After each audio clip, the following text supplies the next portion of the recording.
বিয়ে মানে আনন্দ, বিয়ে মানেই উৎসব। সুপ্রিয় দর্শক বন্ধুরা, আজকের এই ভিডিওতে আমি বিয়ের এক আনন্দ ঘন মুহূর্তের সময়টি তুলে ধরেছি। তাই আমি আশা করি যে এই ভিডিওটি আপনাদেরকে অবশ্যই অনেক অনেক ভালো লাগবে। তাই ভিডিওটি আপনারা না টেনে পুরোপুরি দেখার চেষ্টা করবেন।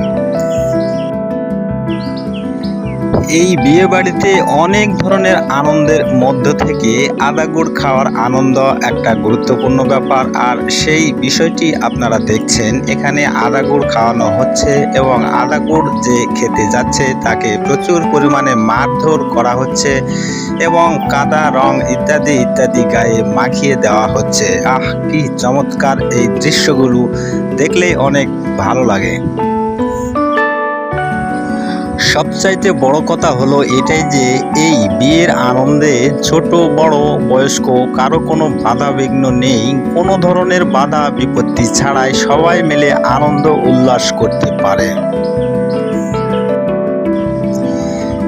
এখন আমরা চলে আসি বিয়ে বাড়ির মঞ্চে, অর্থাৎ বিয়ের জন্য একটা মঞ্চ তৈরি করাটা দরকার। বিয়ের মঞ্চই যদি না থাকে তাহলে বিয়েটা আবার কোথায় অনুষ্ঠিত হবে? তো আপনারা এখন যেটা দেখছেন এটি হচ্ছে বিয়ের মঞ্চ। সুপ্রিয় দর্শক বন্ধুরা, এরপরে আমরা যে বিষয়টি লক্ষ্য করছি এটি হচ্ছে খাওয়া দাওয়ার একটি ব্যবস্থা। অর্থাৎ অনেক লোকজনকে দাওয়াত করা হয়েছে এই বিয়েতে এবং এনারা দাওয়াত কবুল করেছেন এবং বিয়েতে এসেছেন।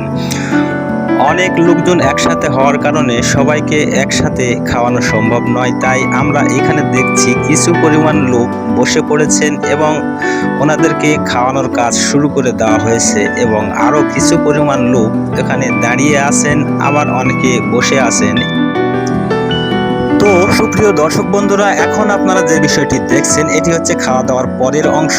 অর্থাৎ মাঝখানে বর আর বউ বসে আছেন, চারিদিকে অসংখ্য লোকজন দাঁড়িয়ে আছেন এই বর আর বউকে দেখার জন্য এবং এর মধ্যেই আবার দান ধ্যানের কাজটি চলছে। অর্থাৎ খাওয়া দাওয়া শেষ করে খুশি হয়ে যে যার ইচ্ছে মতো দান এখানে দিচ্ছেন।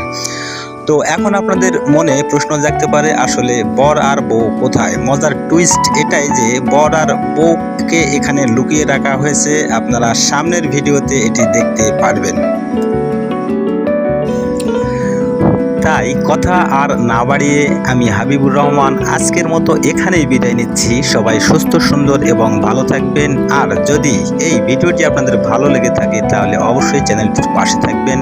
সবাই সুস্থ সুন্দর এবং ভালো থাকবেন। আল্লাহ হাফেজ।